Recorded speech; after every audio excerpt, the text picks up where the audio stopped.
What was the world government thinking when they created the Seven Warlords system? Yo, Vsauce Kreams here, and today I want to talk about one of the coolest but nevertheless strangest additions to One Piece's impeccable world building, the world government's strange partnership with 7 of the most dangerous pirates on the Grand Line, and why exactly I think this relationship is so damn weird. But to recap, the Seven Warlords or Shcihibukai system was the brainchild of the world government, wherein they would ally with 7 of some of the strongest, most dangerous pirates on the Grand Line and give them full legal immunity to do whatever they wanted in exchange for occasionally aiding the world government in capturing other pirates, and of course, because this is One Piece, to give the world government a cut of any money they might make from pillaging other pirates they come across. Now, that's a pretty sweet deal.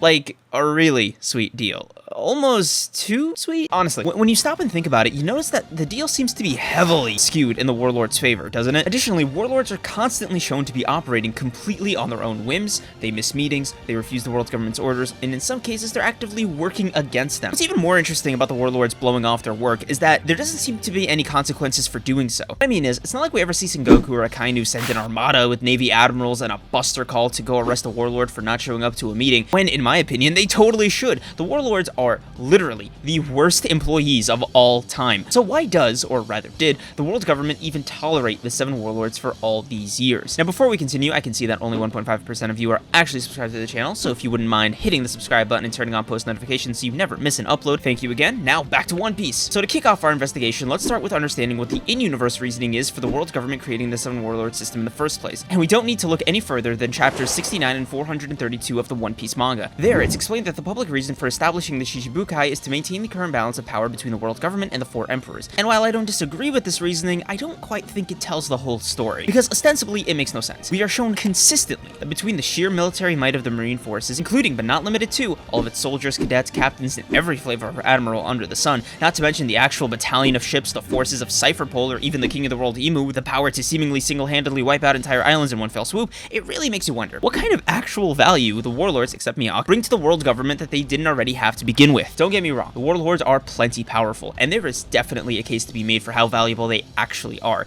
And trust me, we'll get more into that later in the video. But there's just been this one thing about this explanation that's always bugged me, and that is the warlords never gave up their ambitions, with 2 possible exceptions, that being Dracule Mihawk, who had already conquered his ambition of becoming the world's greatest swordsman, seemingly just doing the warlord thing as a hobby, which, hey, all due respect to the guy for managing to soft retire at 37 years old, I am very jealous. The other exception being Bartholomew Kuma, who just straight up sold his body to the world government. Every single warlord, Boa Hancock, Gecko Moria, Blackbeard, Law, Buggy, Crocodile, Doflamingo, not a single one gave up on any of their personal pursuits upon becoming warlords. Hell, even Weevil is probably still out there trying to hunt down Marco and Blackbeard. Additionally, it seems like a large chunk of the warlords are actively working against the world government, as about half the ones I just listed have or currently still want to be king of the pirates. A goal that, need I remind you, absolutely requires the total uprooting of the delicate balance the world government is desperately trying to maintain, while also being absolutely impossible to pursue without also trying to find the One Piece, a pursuit which, based off everything we've ever seen in the story, seems to be akin to waging an all-out war against the world government itself. A fight that, all respect to the warlords, none of them can win, especially on their own. Make no mistake, any of the warlords, with maybe the exception of Weevil, are powerful enough in their own right to be treated as serious contenders for the Pirate King. I think that just because the power creep in One Piece has steadily risen over the course of the last decade, and especially after Wano and Whole Cake, people tend to forget that the warlords are all extremely formidable in their own right, and as we've seen with the formation of Cross Guild, even if just 3 of them are allied, and yes, even if one of those 3 is Buggy, this is more than enough to put them on par with a Yonko crew. Furthermore, one of the things that stuck out to me when making this video is just how much the world government didn't know about what the warlords were up to. Things like Trafalgar Law's ambition to take down Doflamingo and Kaido,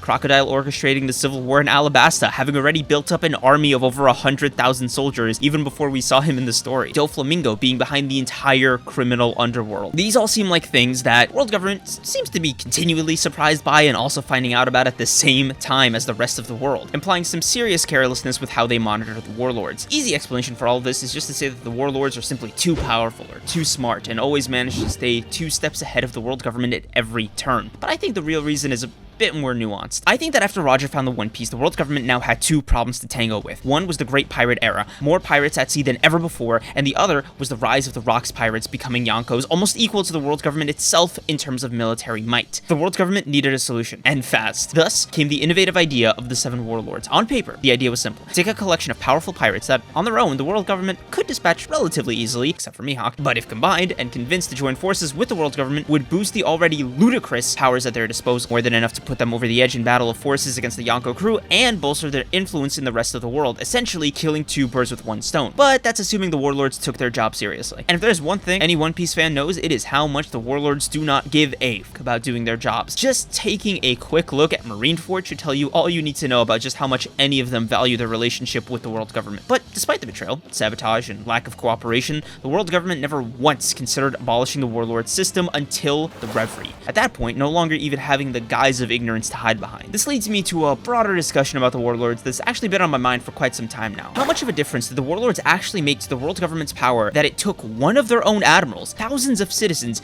and many of their kings to finally sit down and convince them to do what needed to be done? And on that point, I want to discuss the actual power levels of the warlords for a second, because I have so much to say about this. Trigger warning, there will be some anime power scaling in this section, so please be warned. Let's be real here. With the sole exception of Hawkeye, Doflamingo, and maybe Boa, the warlords are a bit of a joke power-wise. If I had to put them on some kind of power scale, I would put them on average somewhere between vice admirals and Yonko commanders. If there was ever a situation wherein by some miracle all 7 warlords were actually fighting for the world government with any gusto, I'm just saying that war with Whitebeard would have been way shorter. Something else I find particularly interesting is how the 7 warlords all seem to come from the same generation. A fact that I find endlessly fascinating in no small part because it seems that while their generation seems to have top-tier fighters who are on average much weaker than the generation that came before and after, they do have the caveat of having more members from their generations be powerful. And that's not to say they don't have any powerhouses in their own right, but the number is definitely skewed. Now, the two biggest names that immediately stand out are Shanks and Mihawk. Both are definitely up there as some of the most powerful pirates in the series, each stated and shown to be a monster in their own right. It is interesting though that only 2 members from this generation managed to make it to Yonko level, especially compared to the previous generations with heavy hitters like Kaido, Big Mom, Whitebeard, Rayleigh, not to mention Roger himself, and same for the generation that came after with the supernovas. Kid, Law, Zoro, Luffy, hell, even Blackbeard is considered part of the worst generation. But when it comes to that generation in between, it feels like something is lacking.